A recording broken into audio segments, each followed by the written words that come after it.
Nima uchun erkaklarimizga nisbatan ayollarimizni yuzi tez qariydi? Sababi bu yerga erkaklarimiz har ertalab saqol oladi. Saqol olganda britva teriga massaj beradi, ya'ni sirkulyatsiyani yaxshilaydi va avtomatiski pastdan tepaga qarab soqol olganda yuz liftinglanadi. Hurmatli ayollarimiz, sizlarga maslahat bergan bo'lardim.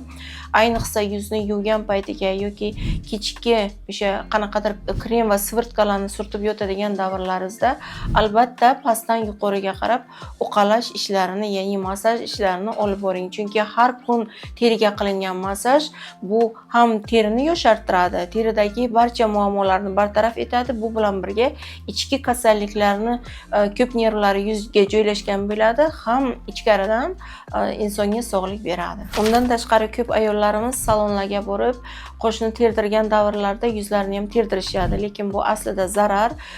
Teridagi tuklar himoya vositasi, ya'ni terini zontigi hisoblanadi. Qachonki teridagi tuklar olib tashalsa, undagi muammolar 2 baravar kuchayib ketib qoladi va teri orqali organizmga ko'pgina bir infeksiyalarni kiritish ehtimoli yuqori darajada turadi.